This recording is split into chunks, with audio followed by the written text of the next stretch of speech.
Hello there. In this tutorial, I'm going to share about OSI model.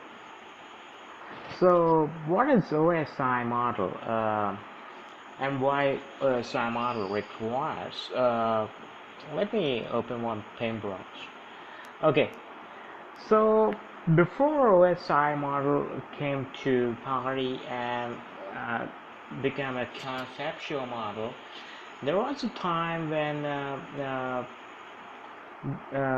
organization used to use their own protocol to communicate with each other.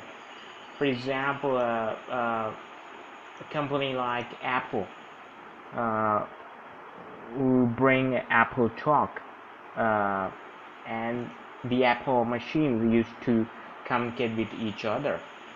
Similarly, IBM bought their own model to communicate with each other. So basically, that time there was a time when uh,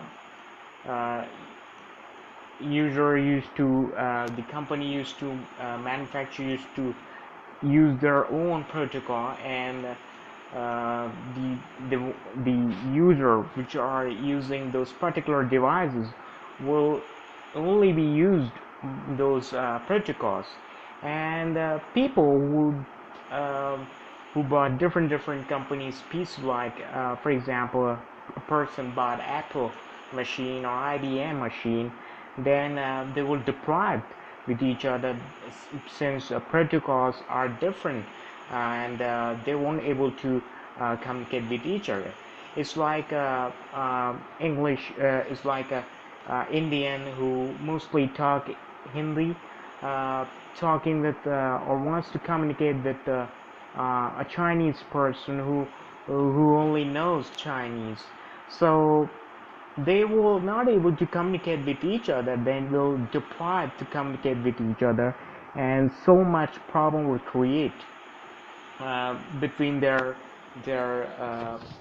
language, their communication, which is going to mostly deprive, and they're not be able to communicate with each other.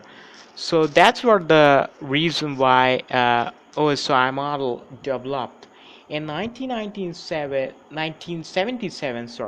at 1977, International Standard Organization community has been created, and they tries to bring out the one model which used to be followed by everyone. So they talk a lot, many things about manufacture, how manufacture going to behave, how their apparatus, their products are going to behave, or will those standard language will work or not. So they created and they concluded a stage that it's time to bring a conceptual theory, trying to bring a theory. So at 1977, community known as International Standard Organization, which is ISO, at 1977, bought a model, and at 1984, the committee bought a model which is known as OSI model. So what was this OSI model? The OSI model performs open system interconnection, and is teaching model, so reference model of 7 layers.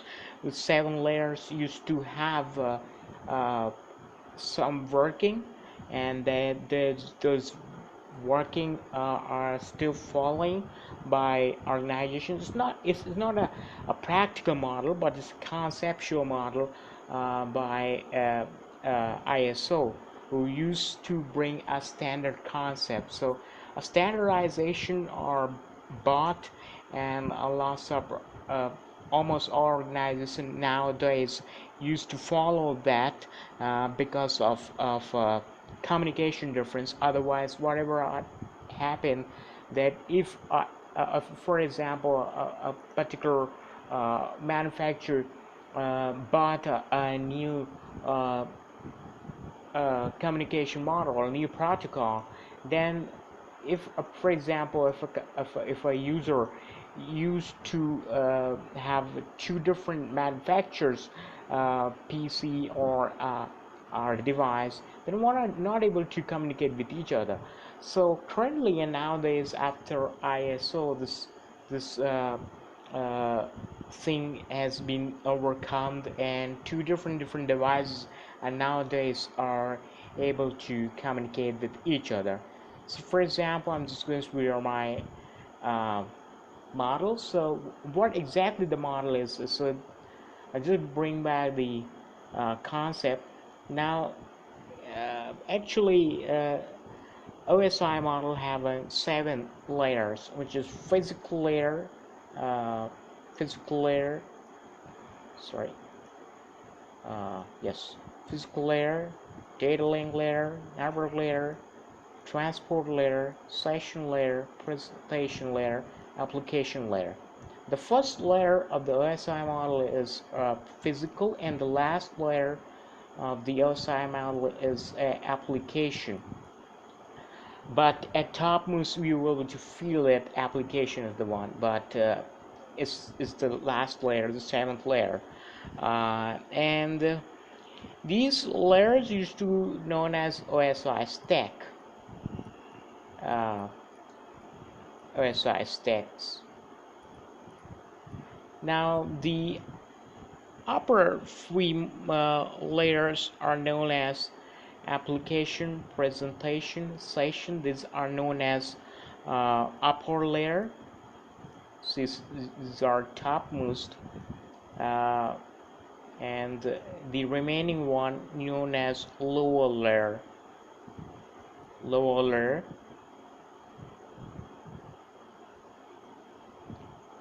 Actually, when a person send data, for example, this guy is sending data, then the first layer come to that guy is application layer, and the person who received data, the lastly he will receive the data through application. So the whole process will go through application to application layer. So the receiving one have the last layer, which is known as application layer, and this is what the funda of this OSI.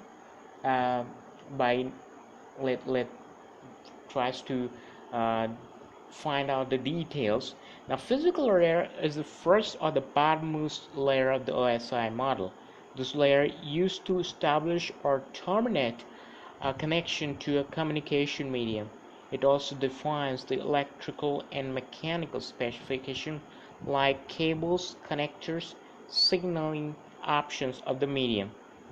Uh, so it's like a used to establish connection. For example, like a cable, uh, we use cables, uh, like whatever cable these are.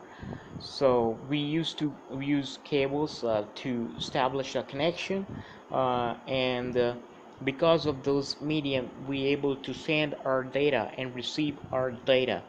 It's electrical and mechanical specification like cables, connectors, uh, even signals like if you're having wireless networking, or connectors like RJ45, coaxial cables.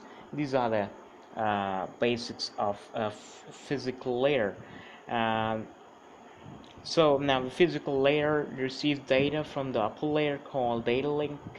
Actually, if we talking about the sending end, then the data link will send the data to physical layer, but in the receiving end, physical one will send the data to data link layer.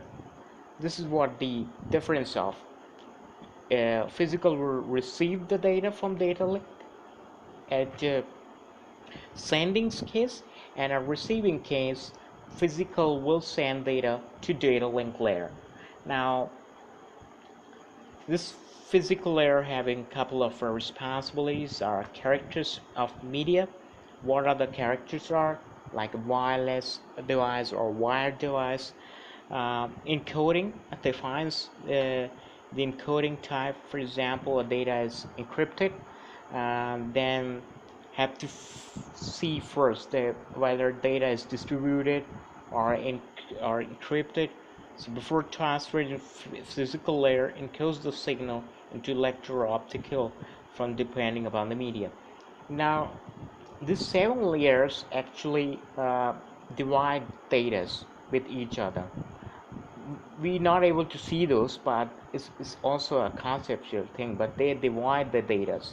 And what physical's work is to encode those data. For example, one data is there of 1 GB, and all the links, all the layers actually divide the 1 GB data by uh, they divide the data, and what physical layer used to do is encode that, make it in a change. For example, this layers, for example, 1, 2, 3, 4, like this.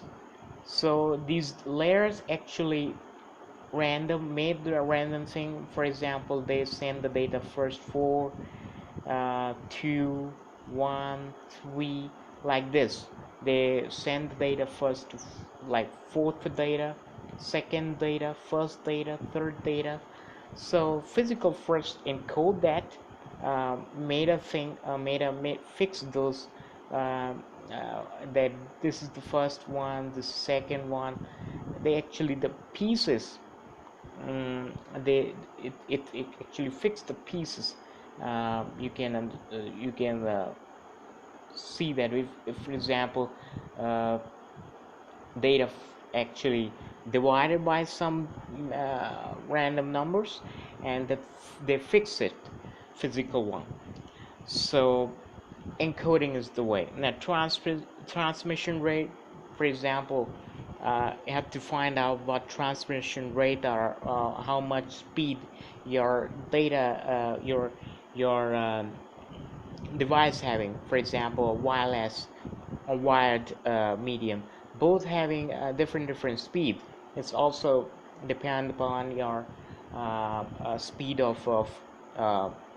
of how your uh, uh, computer is working. For example, wired and wireless having a different speed, and even speed differs on connectors. So this is what physical layer is all about, the transmission rate.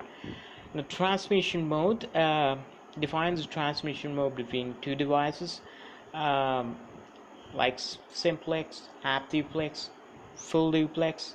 Um, so it's like simplex is communication done only in one direction. Half duplex communication is done with both directions but not at the same time. And full duplex communication done in simultaneously both the direction at the same time. Topology defines how the devices are connected from the network. So this is what a physical layer is all about. Now the second most layer is a data link layer, and this is the second layer of the OSI model. It handles data transfer between network and the physical layers. So it handles the communication.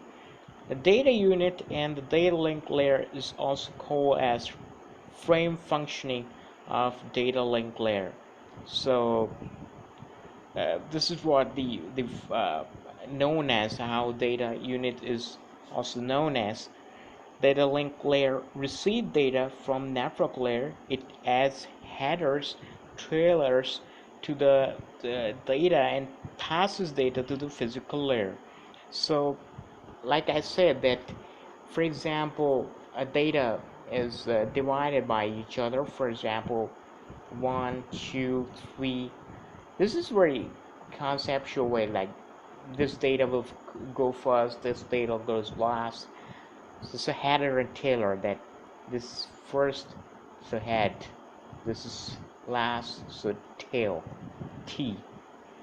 So this is what the data link layer is all about. And Physical addressing is this layer actually more involved on physical layer, MAC and LLC. We already know about MAC, which is actually uh, used on NIC, by which we able to find the device in the local network. So this is what data link. The responsibility are framing. The physical layer delivers raw bits from the source to destination. It actually do a framing, raw bits from source to destination.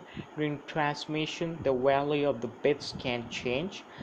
It's also possible that the number of bits received by the receiver may differ from the number of bits sent by the sender. Sometimes we feel, for example, you ever seen that, for example, you found a 12 KB file, and when you send the data, and receiver and might see that data as 15 KB or 13 KB, few extra bit of data might get involved. We saw a lot many time in our whenever we do some stuffs by copy pasting, you find that either data size increases or either data size gets decreased. So this is what the data link is all about, framing, which is very much since copy pasting thing is used to have.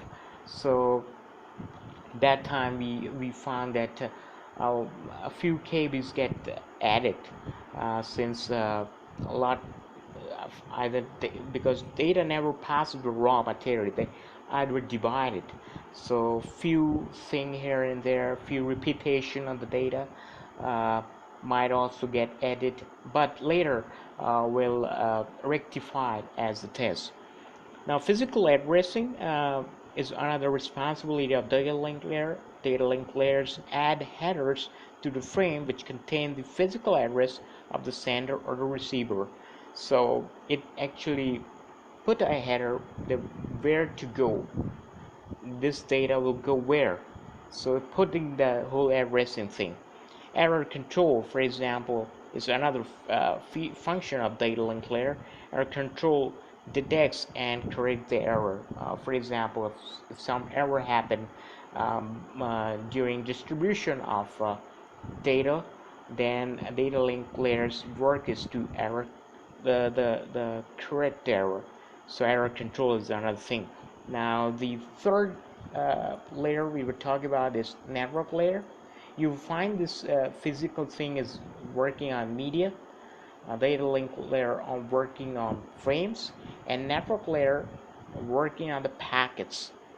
We actually send a packet. That's the reason ping's full form is packet internet grouper. We actually, whenever we tries to ping with our native network, for example google.com, then it's a packet we are sending. We are not sending something else. We are sending packets. We are sending asking packets to go to google.com and find out whether the website is working or not. This is what the work of network layer, the part of the information and IP you can see here. This is the third layer of the OSI, and the data units layer is known as packets. There is no need of the network layer if two communicating devices lied on the same network.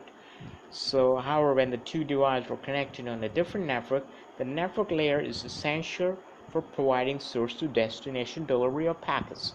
So, if local machines are lying with each other, then there is no need of network layer.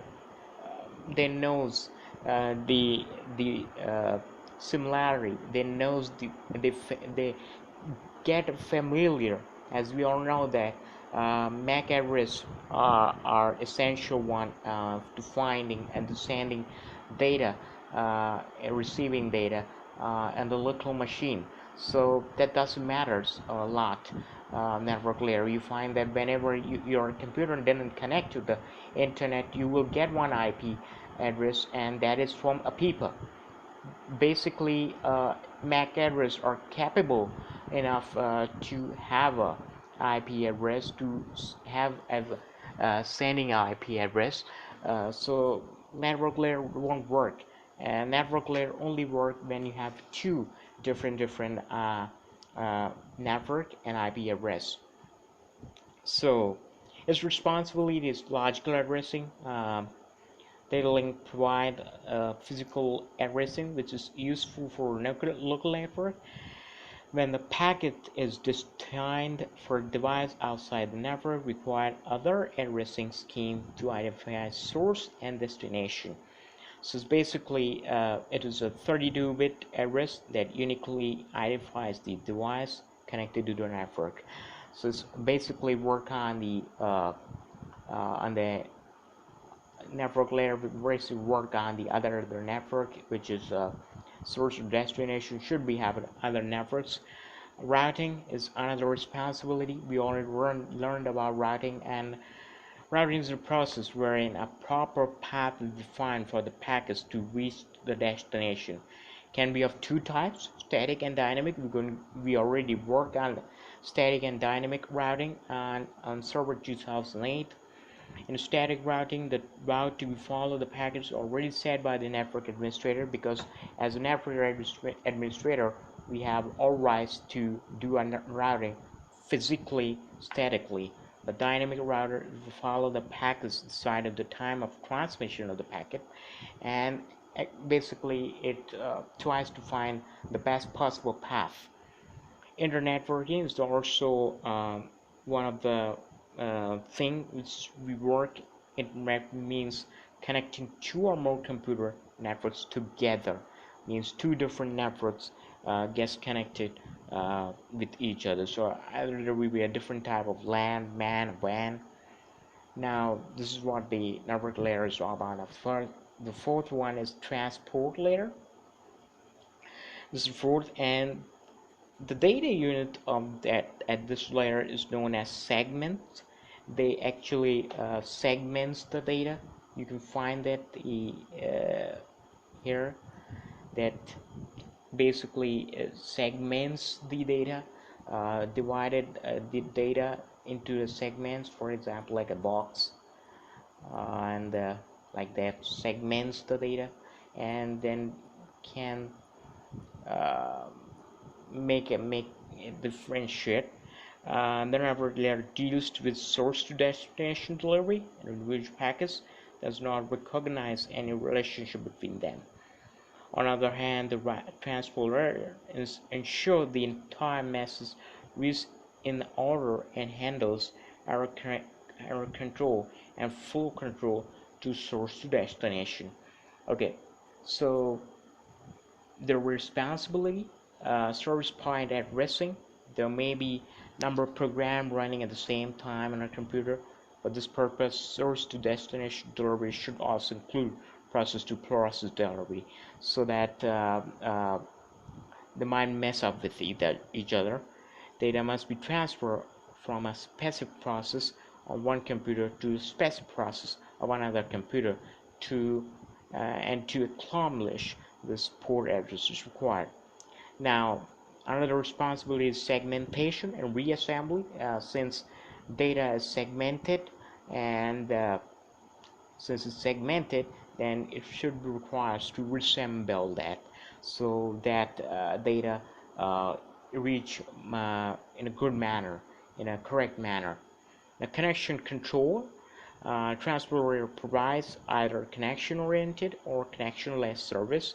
In a connection-oriented service, transport layer establish a connection with the transport layer at the destination before transmitting segments, and terminates the connection when all the data is transferred.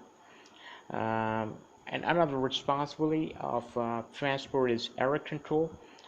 Transport layers also perform error checking. For example, if the segmentation happened, and during that segmentation, if something goes wrong, then the error connection will easy make things easy, and will allow to reassemble things. Now, session layer, the fifth layer. The layer establishes, manages, synchronizes, and terminates connection between the computer. It also set up coordinates and terminates interaction and dialects between communicating devices. So it provides half duplex and full duplex, so that communication used to go with each other, either receive one or send one, just like that. Responsibilities are dialogue control. The session layer is responsible for setting of session between communication device.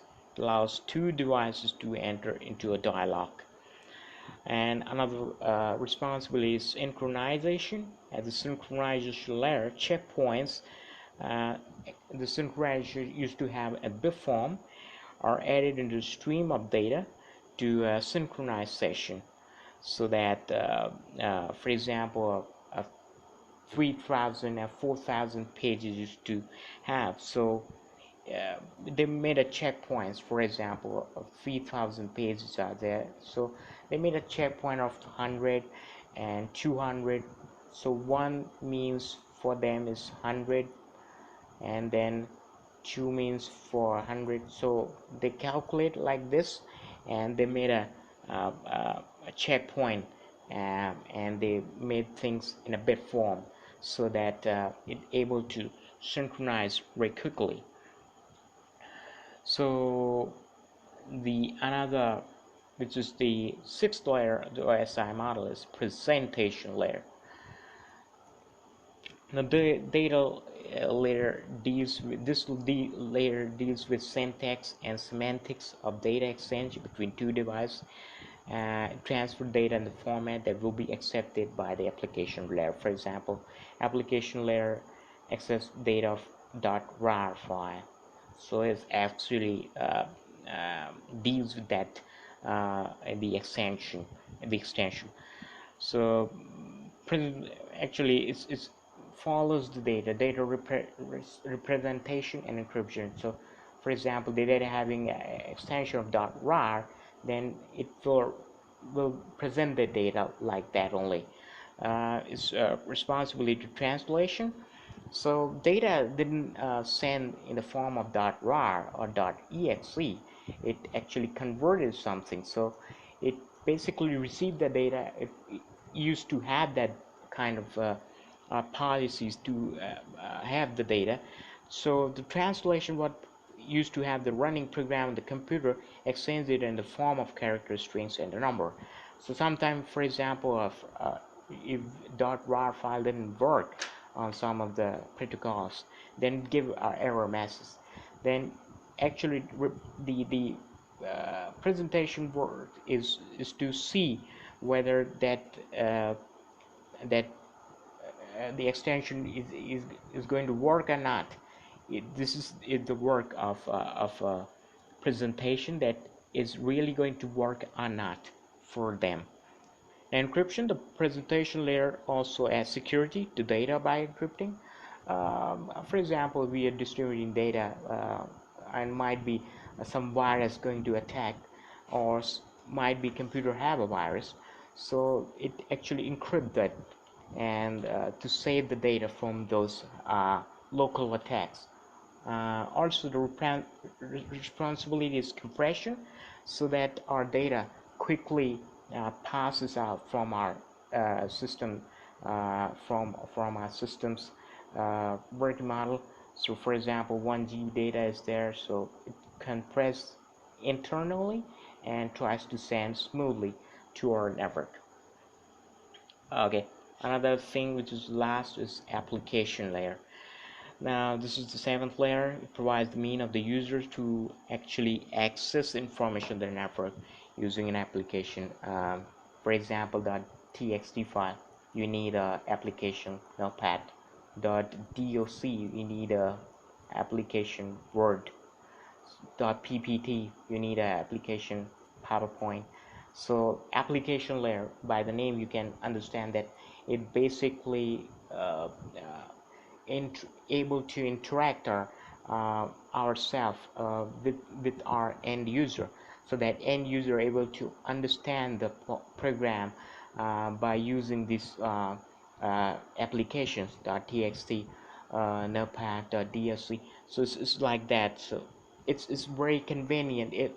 Because of application layer, we're able to understand the program actually. Otherwise, you find and you tries to open the program, lots of syntax things are there when you're not able to understand those things. So application layer basically allow us to run like that. The network is responsibility the network virtual terminals. It's a software version of physical terminal. Using this software, the user can log on to the computer that is remotely connected to the network. And another thing which is used to work on file transfer, access and management, mail services, and directory services. So it's basically a work on the it depends on the application layer, and the simple method of an application layer is to provide us giving us assistance so that a user able to uh, uh, access the data quite comfortably. We are sending data, for example, to a receiving to a sending end, then we will able to check the data via some application. So this is very easiest way to understand this. So hope you learned something about OSI model, why we require OSI model, what is the use of the OSI model. Hope I able to cover up all the points. Thanks for watching.